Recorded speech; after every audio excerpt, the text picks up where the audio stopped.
G'day punters, welcome back to Rapid Fire. Back in the seat this week, managed to kick Jay as a party off. He's having a spell today. He's got some important commitments he can't shift. John, good morning.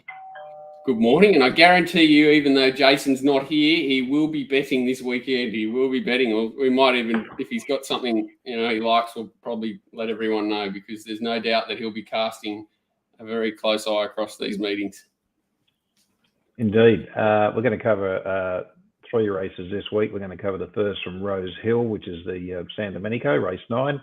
Have we got a market there, John? Can do that. What is we back to the? We won't be getting the inside highway this week, I don't believe. So no. What have we got? We've got Best of Bordeaux 235, Swiss XL 950. Oh, hang on. Why did I not? Sorry. 235 Best of Bordeaux, Nettuno 550, 750 Spacewalk, 750 Zuccarino, 950 Swiss XL, 15 Prometo, 21 Ebha, 26 Sebenak, 31 Cannonball, 41 Buenos Noches, 41 Rise of the Masses, and 41 Sweet Ride. Yeah, a bit of speed in this race. In terms of pattern punters, Rosehill railed through. We've got a soft 6 at the moment, so I assume it's going to be either a dead to slow track. My thoughts are away from the fence and the straights where you want to be in this position or configuration. Fair bit of speed in the race, quite a few willing. I still think Best of Bordeaux can hold the lead if it wants to, and Nettuno is another one that will sort of put a bit of pressure in there early if it so desires there with Bowman. I'm not sure what they'll do there. Swiss Exile obviously a bit deeper out, John. We'll probably look to try and get in there somewhere as well, don't you think, with Cannonball? Yeah, I think they came out and said Cannonball with the blinkers on there. Actually, I don't know whether they're just throwing a cat amongst the pigeons. They're going to try and lead. It doesn't look that fast to me. If the blinkers have a crazy effect, I'm agreeing with you that if Best of Bordeaux wants to lead and Swiss XL and Nettuno don't do something silly like get running off because they're both pretty keen, I think sort of Bowman and Clipperton are pretty negative. Not negative riders, but you know what I mean. They'd prefer to take a sit. So it should be there for Best of Bordeaux to sort of lead, or even outside of Cannonball wouldn't be a bad result. Yeah. Well, what do you think of Swiss Escol? It's about 8 to 1 or something in the market currently. I've got it a lot longer than that. I think there's only 3 genuine winning chances, and I am keen on Best of Bordeaux. Look, these races can often be tricky. The 3-year-olds resuming. In terms of whether or not they're going to make the age improvement. We saw last week in Sydney and in Melbourne there with the 3-year-olds that, you couldn't have really predicted that that horse of Waller's would have made that type of improvement. And in Melbourne, of course, the best form didn't pan out in that race. I'm just trying to think of the name of the race. It feels like a long time ago. It was a long time ago. It was at the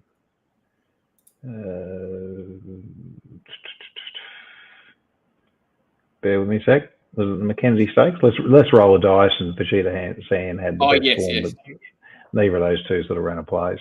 So it can be tricky, but I do think that with the trial, Best of Bordeaux trial well enough for me to suggest that it's come back well, and that's the one I'd be keen to stick with, I think, over the others. Definitely against the Swiss Exile, as I mentioned, on price. John, what are your thoughts? Yeah, I'm pretty much with you. I think Best of Bordeaux, I always thought it was the probably the best 2-year-old going around. I love the horse. I love that James McDonald's booked for it. Trial's great. Should be in the prime position of the main chances. I agree with you. I thought that Zuccarino's a dangerous horse. No real ceiling to it yet. It was very good on a heavy track in a maiden. Then trial between came out last week. Was in the right spot, but sort of held up behind him and did dash when it had to beat Spacewalk. Probably a little bit lucky, but still a dangerous horse. And the only other horse that I thought was a little bit undervalued, and we don't really know how good it is either, and it's a big price, is Prometo. And if for some reason they went crazy up front, a couple of horses got running and it got nasty up in the leading brigade, a horse like it sitting back in the field was probably worth entertaining at big price, but it does need a lot to go its way. I think that Best of Bordeaux holds all the aces here. Yeah, I think so. Okay, let's move on to Caulfield. Rail through track currently an 8. Probably will get a little bit better than that, maybe into the 6 range. We're going to start off by covering the Caulfield Stakes, race 7, for the mares, set weights and penalties. John, have you got a market? I'll read the market while you talk about our friends, because we've only got 3 races, so you may as well talk about them. We do. Let's talk about Top Sport. Punters, if you don't have your account already, of course, we keep banging on about this, but make sure you get it set up. Contact Tristan or one of the team there. In terms of the limits that they offer, we're starting to get into these better races now. New South Wales Metro Standard, of course, it's 2,000 from the time they do go up with prices. If there's a Group 2, 3 or listed race, which is the case tomorrow, you'll have a $5,000 limit on those races from the moment they open. And of course, those limits, I think, double from memory as they get closer to the jump time. So certainly plenty of opportunity there if you're wanting to get a decent bet down, get that Top Sport account sorted. So we've got a market here, John, with the favourite. Punters Stakes, passive aggressive, 280 to 240 already. Chain of Lightning, $6. Isotope, 7. Flying Mascot, $9.50. Graceful Girl, $10. Kiss on All Four Cheeks, $10. Hellfast, $26. Jump the Broom, 26. Suzarella, 26. 34, She's All Class. 41, Pride of Jenny. Throntari, 71. 101, Taramia. So, look, this favourite, Passive Aggressive, as you know, John, it's a horse I've been in love with from day dot, and I've backed it every time, and it's got the job done. Look, it does look like it's going to position up on the speed and get a good run again. And look, there was nothing wrong with its trial. It was actually quite impressive, I thought. Bolted in, beat obviously not a lot, but still did an excellent job, and the time was okay. Look, I'm suggesting it's the horse to beat. I don't think there's any value at the 260 though, or what do you say, 240 now. That's definitely under the odds for mine, and it would have to get out to a better price before I would entertain backing it. Look, I did think in the race that a horse like Flying Mascot, look, the trouble for it though is it should roll forward, and hopefully it doesn't get trapped wide or have to do too much work early. But if it does manage to get in, I think the 950 or so, it is over the odds. Last preparation was its definite best preparation for mine, and it did race well first up at Caulfield over 1200. Look, it does have some form on sort of dead tracks there on my figures, and whilst I don't think it's going to be fully wound up, I do think at that price I'd definitely be saving on it. I wouldn't want to be losing on the race. Obviously, other chances in the race, horses like Chain of Lightning, it's the third pick for me. And then we go out to a horse like probably Graceful Girl, and maybe even to a lesser extent, Jump the Broom isn't totally hopeless. Did put in 2 ordinary runs, second and third up last prep, but there was probably some excuses there. So my suggestion, Passive Aggressive, need a better price if you're going to back it. If you are betting in the race, definitely make sure you have something on Flying Mascot. The main chances outside that, Chain of Lightning, Graceful Girl, and Jump the Broom. And I'm a little bit against Isotope, just under the conditions. Got plenty of wind going on here and noise going on. There goes the dog bowl. Jesus Christ, it's blowing a gale. If there's noise like that at my house, a dog bowl would be a very good result. So that's all right. Anyway, so that's my thoughts on the race, John. What do you say? Yeah, I just, it finds itself, doesn't it? I actually wanted to pick holes in this horse, and then went and watched its trial and was like, wow, like the 77 days off is definitely, doesn't look like 70 days off is probably not too bad a thing here. If it had 1400 meter form, like that's kind of what I like to see for a horse resuming at 1200. I think it would just about win off that trial. The end of the 1200 may be a little query, but the horse has been pretty strong every time it's gone around. I think you sort of, I'm in a similar path to you, that if a horse like Flying Mascot dictates, that would be very dangerous. So $10-ish looks very attractive for that sort of horse. And if you're backing Passive Aggressive, I'd definitely be heading that way. And the other horse I was kind of a little bit scared of, because it has that form line I'm sort of talking about, is Kiss on All Four Cheeks, new trainer. I haven't seen a jump out or anything for it. I couldn't track it down in time, but just like that, it sort of profiles. It's got that strong 1400 meter form and could get that cold sit behind them if they do pack on a little bit more pressure up front. I thought they were the three main ones. I'm a really big fan of Chain of Lightning. I just don't know where it's going to get to here, and it'll have to put up a monster performance to run down horses like Patrick Cressy. It's got the sticky bab. I mean, I only mention it as a horse more from a quaddie perspective. If you are playing quaddies, look, the betting strategy, I suppose, for the race for mine is that if you're going to back the favourite, you have to have something on Flying Mascot. I don't particularly want to back any of the others I mentioned, but I'd certainly be considering those as potential quadrilla horses if you are playing quaddie. But for me, it's the favourite. Something has to go wrong, doesn't it? Something has to go wrong just to get run down, I would imagine. Yeah, I'd be wanting around that sort of 7 to 4, 2 to 1 mark, I think, before I'd start to become interested in backing it. Too easy. Of course, the next race, the Memsie, the big Group 1 here at Weight for Age. John, what's our market look like here? Far more open race. We won't be tipping a 6 to 4 favourite here. $5.50 Western Empire, $6 Alligator Blood, $7 in the new colours Alligator Blood, $7 Elation, $7 Tofane, $7.50 in from, I saw double figures earlier in the week, Cascadian, $9 I'm Thunderstruck, $10 Snap Dancer, $20 for Call Sign Mav, 21 Duet, 26 Nonconformist, 34 Dragon Leap, 34 Lightsaber, 50s Elephant, and $61 Zarek. I only went down that far just because I thought Zarek trialled up quite nicely behind Best of Bordeaux when I was watching those trials. So it's a knockout at big price.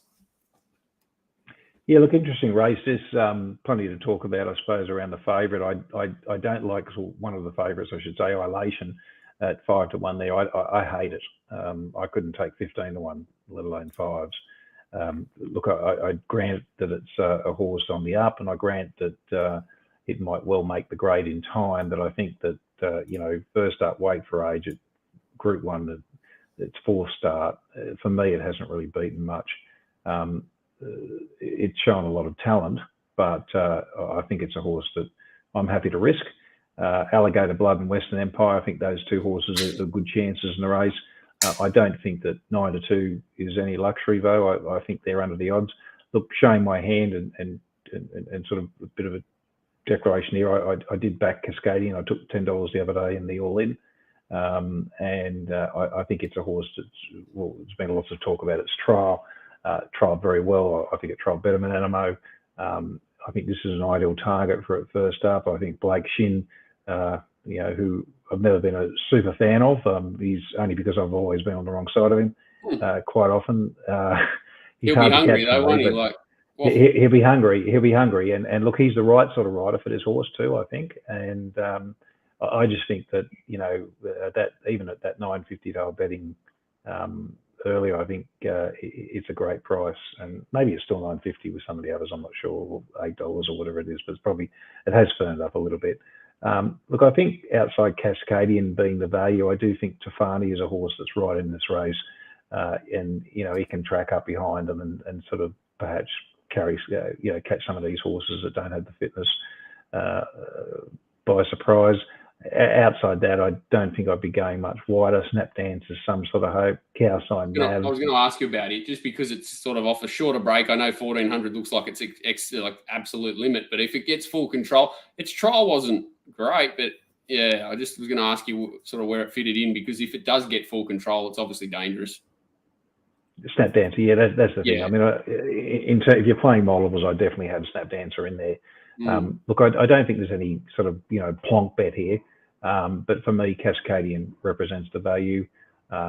Alligator Blood, Western Empire, obviously chances, but I'd have to get much better prices for them. At this stage, I'm sticking with Cascadian as the bet, and maybe having something on Tofane. Very happy if Elation's around that $6 mark tomorrow to be standing it for a decent amount. Yeah, I can't add too much. I think, you nailed it with Cascadian. Obviously, Profondo and Animo have come out of that race, run very well out of the trial, and Cascadian certainly visually trialled better than them. And I think last prep he just was a different horse too. He went out in a high. He sort of seemed to have built his confidence right up. He used to be a horse that was a little bit camera shy, and he doesn't look that same horse anymore. I was surprised he wasn't favourite, and I was surprised with same as you that Elation was so close in the market, considering what it's come through and how it sits here. Like, what is it? It's an 84 raider racing in a weight for age race, first up 1400 from a wide draw. You would expect it to drift significantly, I would imagine. Snap Dancer, I'm scared of just because of the run it looks like it gets, and it's a push button horse that can sprint. It's probably not that well suited at weight for age either, but it's at 1400. But this may be run does look to get control for mine. And can zip off that, can't it? Yeah, like it's going to give him something to chase if it does get its own way. And then I thought they're just knockout chances to Duo and Zayrek, but they're going to be giving a big start and will need plenty of favours. It's just class-wise, and I just can't understand how a horse like Duo can be sort of 20s plus, and again, something like Elation can be $6. It just seems to be a big price on class alone. But yeah, I'm with you. Cascadian has any luck at all, I expect it to run very well, and I expect Snap Dancer to get a very cheap time of it in front. I still haven't got that run in Brisbane out of my mind where it did all the work, shot 6 in front and got run down. She's a very talented push button mare. Indeed. Okay, punters, that's the 3 races that we've covered. We'll see you back on Monday for the review of the Saturday meeting in Sydney, and we'll have obviously more to chat about then. In terms of the format for Monday, we didn't do Q&A last week. We obviously had that session with Richie Irvine that's been really popular, and there's been lots of great feedback and comment, and that's exactly what we tried to achieve. At this stage, I'm looking at getting another very special guest on Monday. Cool. We'll learn more, and that would be a different take, obviously, to what Richard was talking about. But I think it's something that will certainly interest our viewers. So we've had no questions for 2 weeks either. So make sure that don't forget about the questions. Get some in.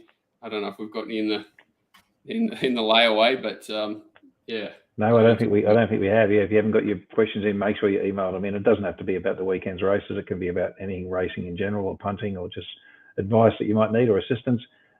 Please send it through, John or myself. You can direct message either one of us on Twitter, or if you've got our email address, you can send it through on email. So either way, we'll get that sorted for you. Thanks for watching, and we'll catch you on Monday. Thanks, John. Cheers, guys.